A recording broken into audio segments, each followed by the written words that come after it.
vacationer's idea of recreation means relaxation, pure and simple. Taking in the quiet moments and admiring nature at her best. There is such a corner of the world. Actually, it's an island in the middle of Bay Lake, transformed into a beautiful zoological garden. Discovery Island is a recreation of a tropical rainforest. Many species of birds. Some of you may have heard that the Disney Corporation is responsible for at least one real, live ghost town. Disney built this Treasure Island resort in Baker's Bay in the Bahamas. It didn't start as a ghost town. Disney's cruise ships would actually stop at the resort and leave tourists there to relax in luxury. This is a fact. Look it up. Disney blew $30 million on the place. Yes, $30 million. Then they abandoned it. Disney blamed the shallow waters, too shallow for their ships to safely operate, and there was even blame cast on the workers, saying that since they were from the Bahamas, they were too lazy to work a regular schedule. That's where the factual nature of their story ends. It wasn't because of sand, and it obviously wasn't because foreigners are lazy. Both are convenient excuses. No, I sincerely doubt those reasons were legitimate. Why don't I buy the official story? Because of Mowgli's Palace. Near the beachside city of Emerald Isle in North Carolina, Disney began construction of Mowgli's Palace in the late 1990s. The concept was a jungle-themed resort with a large, you guessed it, palace in the center of the whole thing. If you're unfamiliar with the character of Mowgli, then you might better remember the story The Jungle Book. If you haven't seen it anywhere else, you'd know it as the Disney cartoon from decades past. Mowgli is an abandoned child in the jungle, essentially raised by animals and simultaneously threatened/pursued by other animals. Mowgli's Palace was a controversial undertaking from the start. Disney bought up a ton of high-priced land for the project, and there was actually a scandal surrounding some of the purchases. The local government claimed eminent domain on people's homes, then turned around and sold the properties to Disney. At one point, a home that had just been constructed was immediately condemned with little to no explanation. The land grabbed by the government was supposedly for some fictional highway project. Knowing full well what was going on, people started calling it Mickey Mouse Highway. Then there was the concept art. A group of stuffed shirts from Disney Company actually held a city meeting. They intended to sell everyone on how lucrative this project was going to be for everyone. When they showed the concept art, this gigantic Indian palace, surrounded by jungle, staffed with men and women in loincloths and tribal gear, well, suffice to say everyone flipped their shit. We're talking about a large Indian palace, jungle, and loincloths not only in the center of a relatively wealthy area, but also a somewhat xenophobic area of the southern USA. It was a questionable mix at that point in history.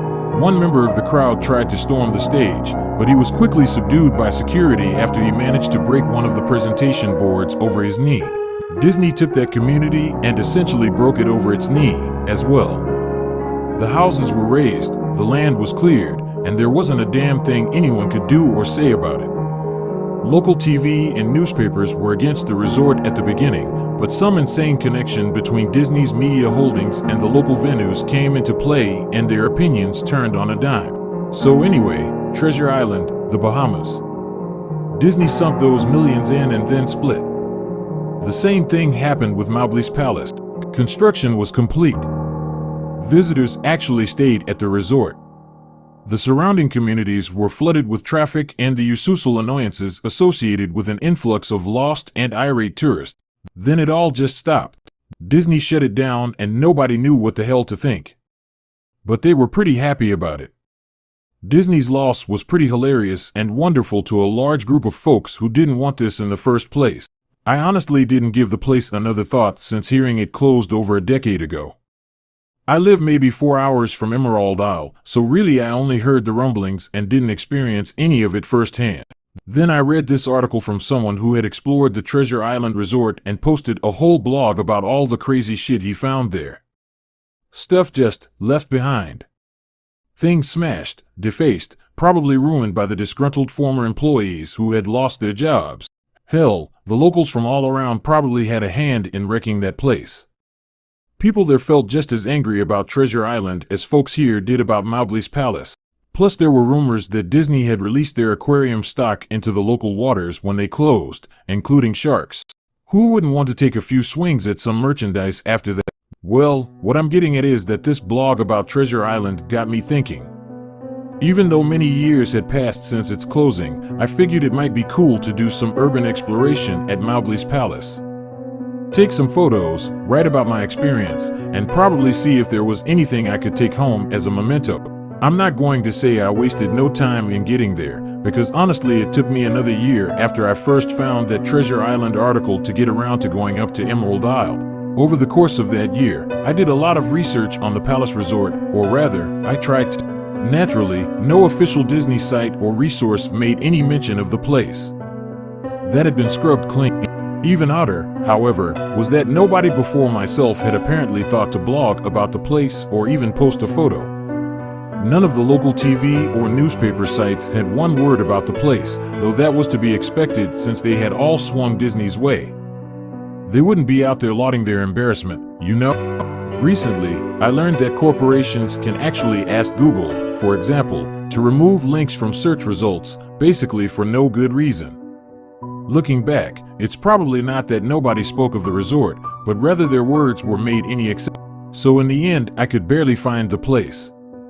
All I had to go on was an old-as-hell map I'd received in the mail back in the 90s. It was a promotional item sent out to people who had recently been to Disney World, and I guess since I had been there in the late 80s, that was recent. I didn't really intend to hang on to it. It just got shoved in with my books and comics from my childhood. I'd only remembered it months into my research, and even then it took me another few weeks to locate the storage bin my parents had shoved it all into. But I did find it. Locals were no help, as most were transplants who had moved to the beach in recent years, or old residents who just sneered at me and made rude gestures the second I managed to say where would I find Mowgli. The drive took me through an inordinately long corridor of overgrowth. Tropical plants that had run rampant and overpopulated the area mixed with the native species of flora that actually belonged there and had tried to reclaim the land. I was in awe when I reached the front gates of the resort. Tremendous, monolithic wooden gates whose supports to either side looked like they must have been cut from giant sequoias. The gate itself had been gouged in several places by woodpeckers and eaten away at the base by burrowing insects. Hanging on the gate was a sheet of metal, some random scrap, with hand-painted letters scrawled in black. Abandoned by Disney. Clearly the handiwork of some past local or an employee who wanted to make some small protest. The gates were open enough to walk through, but not drive, so grabbing my digital camera and the map, whose flip side showed a layout of the resort, I set off on foot. The inner grounds of the place were just as overgrown as the entryway. Palm trees stood untended and ragged among piles of their own coconuts. Banana plants similarly stood in their own stinking, bug-riddled refuse. There was this sort of clash between order and chaos, as carefully planted rows of perennial flowers mixed with obnoxious tall weeds and stinking, blackened mushrooms. All that remained of any outdoor structures were broken, rotting wood and various charred bits of unidentifiable material. What was most likely an information booth or an outdoor bar was now simply a pile of assorted debris chopped up by past vandalism and ravaged by weather. The most interesting thing on the grounds was a statue of Baloo, the friendly bear from the Jungle Book, which stood in a sort of courtyard in front of the main building. He was frozen in a jovial wave toward no one, staring into empty space with a silly, toothy grin as bird shit covered whole swaths of his fur and vines ensnared his platform. I approached the main building of the palace only to find the outside of the building covered in graffiti where the original paint hadn't peeled and chipped away. The front doors weren't just open, they had been taken off their hinges and were stolen. Above the front doors, or the gaping maw where they had been, someone had once again painted abandoned by Disney. I wish I could tell you about all the awesome stuff I saw inside the palace. Forgotten statues, abandoned cash registers, a full-fledged secret society of homeless bums, but no. The inside of the building was so stark, so bare, that I actually think people had stolen the molding off the walls. Anything that was too big to steal, counters, desks, giant fake trees, they were all resting amid this empty echo chamber that amplified my every step like a slow rat-a-tat of a machine gun. I checked the floor plan and headed to all the locations that might seem in any way interesting. The kitchen was as you'd imagine, an industrial food prep area with all the appliances and space, no expenses spared. Every glass surface was broken, every door knocked off its hinges, every metal surface kicked and dented. The entire place smelled like very old piss. The huge freezer, not even remotely cool now, had row upon row of empty shelf space. Hooks hung from the ceiling, probably for hanging cuts of meat, and as I stood inside for a moment, I not said they were swung. Each hook swung in a random direction, but their movements were so slow and small that it was almost impossible to see. I figured it had been caused by my footsteps, so I stopped one from swinging by clutching it in my fist, then carefully letting go, but within seconds it started to swing once more. The public bathrooms were in much the same state as the rest of the place. Just like the Treasure Island Resort, someone had methodically smashed each porcelain commode with coconuts and other implements. There was about a half-inch of rancid, stinking stagnant water on the floor, so I didn't stay there very long. What's odd is that the toilets and the sinks, and the bidets in the ladies' room, yes, I went there, all dripped, leaked, or just ran freely. It seemed to me that they should have shut the water off long ago. There were plenty of rooms in the resort, but naturally I didn't have time to look through them all. The few I did peer into were similarly wrecked, and I didn't expect to find anything there.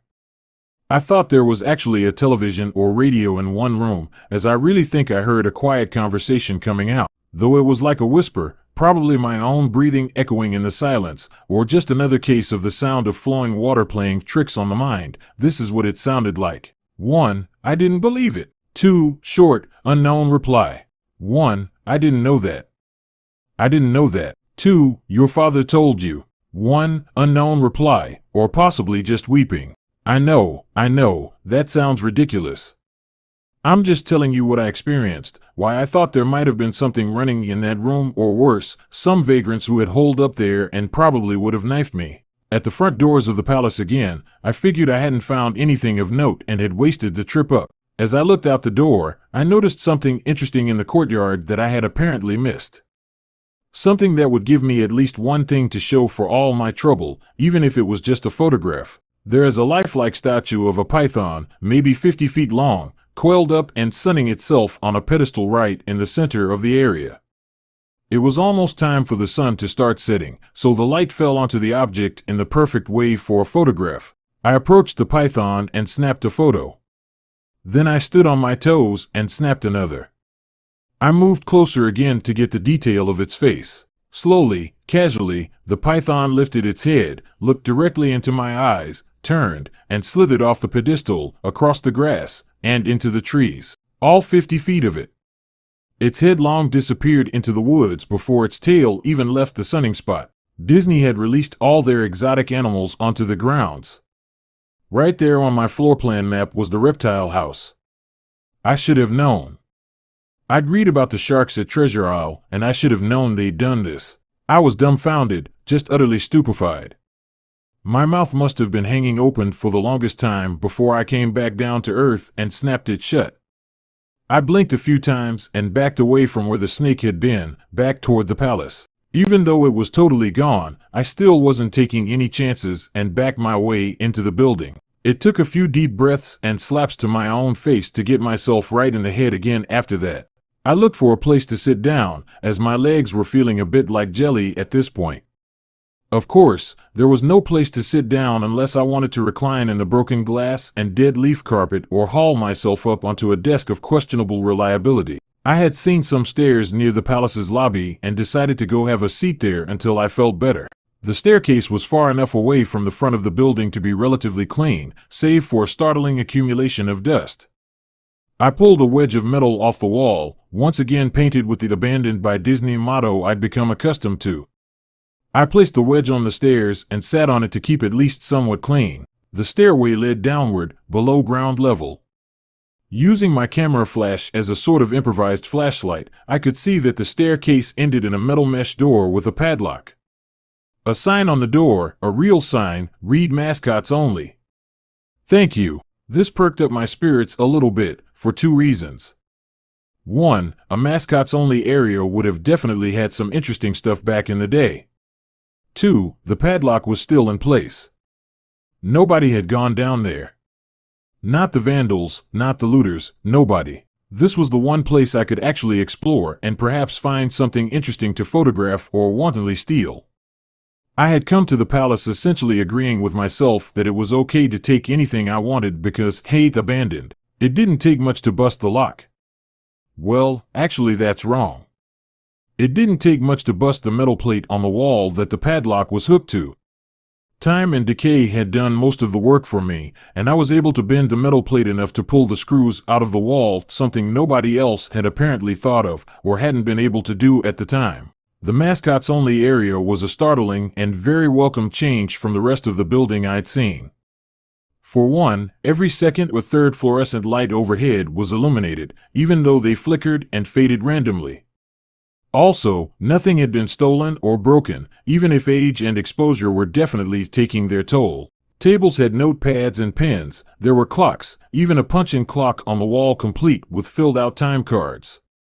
Chairs were scattered around, and there was even a small break room with an old, static-filled television and long rotted-out food and drink on the counters. It was like one of those post-apocalypse movies where everything is left in a state of evacuation. As I walked the maze-like sub-basement hallways of the mascots-only area, the sights just became more and more interesting. As I went further, desks and tables were knocked over, papers scattered and almost melded with the damp floor, and a large carpet of mold was slowly overtaking the real rotting crimson floor covering. Everything was just sort of squishy. Anything would disintegrate it into mush when I applied even the least amount of force, and clothing items hanging on hooks in one of the rooms simply fell to moist threads if I tried to unhook them. One thing that annoyed me was that the light was becoming more sparse and unreliable as I went further into the dank, suffocating depths of the place. Eventually, I reached a black and yellow striped door with the words Character Prep 1 stenciled on it. The door wouldn't open at first. I figured this was probably where the costumes were kept, and I definitely wanted a photograph of that twisted, stinking mess. Try as I might, whatever angle or trick I tried, the door wouldn't budge. That is, until I gave up and started to walk away. That was when there was a slight popping sound and the door creaked open slowly. Inside, the room was completely dark.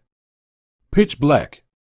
I used the camera flash to look for a light switch on the wall by the door, but there was nothing. As I made my search, I was jarred out of my sense of excitement by a loud electrical buzz.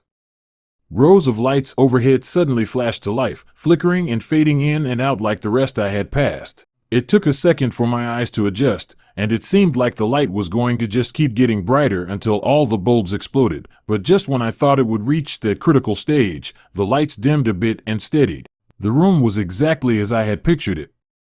Various Disney costumes hung on the walls, fully put together like strange cartoon cadavers hung from invisible nooses. There was an entire rack of loincloths and native clothes on hangers toward the back. What I found odd, and what I wanted to photograph right away, was a Mickey Mouse costume at the center of the room. Unlike the other costumes, it was lying on its back in the center of the floor like a murder victim. The fur on the costume was rotten and shedding, creating bare patches. What was even more odd, however, was the coloring of the costume. It was like a photo negative of the actual Mickey Mouse. Black where he should be white, and white where he should be black. His normally red pants were light blue. The sight was off-putting enough that I actually postponed photographing the thing until last. I took a picture of the costumes hanging on the walls. Upward angles, downward angles, side shots to show an entire row of frozen, putrid cartoon faces, some with plastic eyes missing. Then I decided to stage a shot. Just one of the bedraggled character heads on the slick, grimy floor. I reached for the headpiece of a Donald Duck costume and carefully removed it so the thing wouldn't fall apart in my hands. As I looked into the face of the wide-eyed, moldering head, a loud clattering sound made me jump with fright.